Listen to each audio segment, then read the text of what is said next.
আজকে আবারও একটি নতুন ভিডিও নিয়ে চলে এসেছি। তার জন্য আমি এই যে চিচিঙ্গা কেটে নিয়েছি, আলু কেটে নিয়েছি আর এই পুঁই ডাঁটা কেটে নিয়েছি। এই দিয়েই বানাবো আজকে একটি সম্পূর্ণ নতুন রেসিপি। দেখতে থাকুন কিভাবে বানাই, কি দিয়ে বানাই।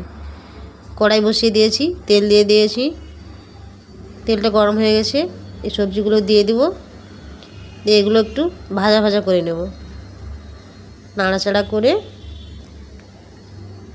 ভাজা ভাজা করে নেব আর কি। নুন দিলাম, তো ভালো করে নাড়াচাড়া করে নেব। Welcome back to my channel মিনতির কিচেন ক্রিয়েশনে নতুন রেসিপিতে সবাইকে স্বাগত জানাই। এই যে তার জন্য আমি এখানে বসিয়ে দিয়েছি। এটাকে ভালো করে নাড়াচাড়া করে নেব, একটু ভাজা ভাজা করে নেব। দিলের যে কাঁচা গন্ধ একটা থাকে সেই গন্ধটা চলে যাবে আর খেতে দারুণ লাগে। এই দেখুন আমার হালকা ভাজা ভাজা হয়ে গেছে। এবার একটু হলুদ দিয়ে দেবো, দিয়ে আবার একটু নাড়াচাড়া করে নেব,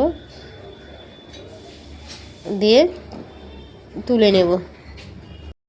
এই যে আমার ভাজা হয়ে গেছে, এবার তুলে নিচ্ছি। এই দেখুন আবার কড়াই বসিয়ে দিয়েছি, দিয়ে দেবো তেল। এরপর দিয়ে দেবো,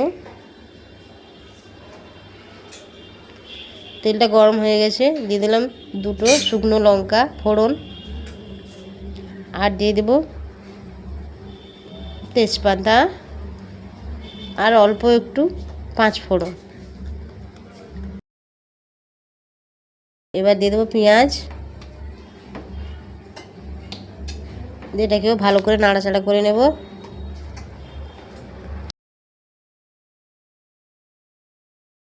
পেঁয়াজের কালারটা চেঞ্জ হয়ে গেছে, এবার দিয়ে দেবো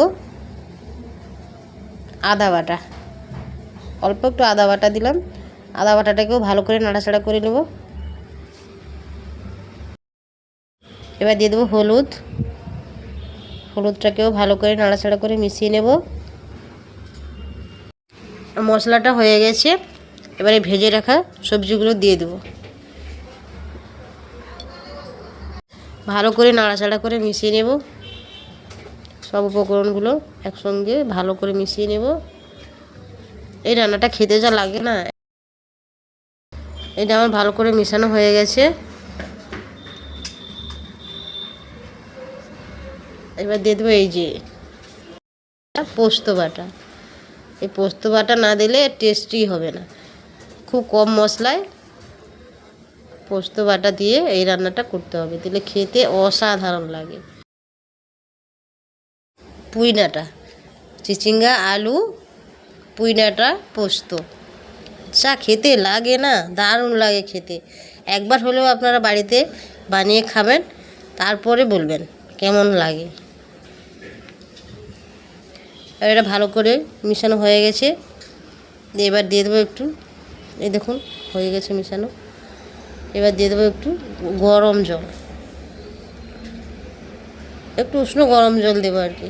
যেই বাটিটাতে পোস্ত ছিল ওই বাটিটা ধুয়েই জলটা দিয়ে দিলাম। আরও একটু জল দিতে হবে, আরও একটু জল দেব, দিয়ে এটাকে একটু ফুটতে দেব।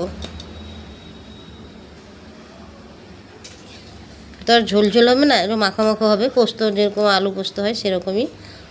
খেতে কিন্তু খুব সুন্দর লাগে। আবারও বলছি, একবার হলেও বাড়িতে ট্রাই করবেন। একটু লবণ দিয়ে দিলাম, যেহেতু আমি ভাজার সময় লবণ দিয়েই ভেজেছিলাম, তাই অল্প একটু লবণ দিলাম। এই দেখুন একটু ঘাঁটা ঘাঁটা করে দেবো খুন্তি দিয়ে, দিয়ে এটা নামিয়ে নেব। এই দেখুন রান্নাটা কত সুন্দর হয়েছে। এই দেখুন কত সুন্দর হয়েছে, দেখতেও যেমন সুন্দর, খেতেও আরও সুন্দর লাগে। এবার এটা হয়ে গেছে, এটা নামিয়ে নেব।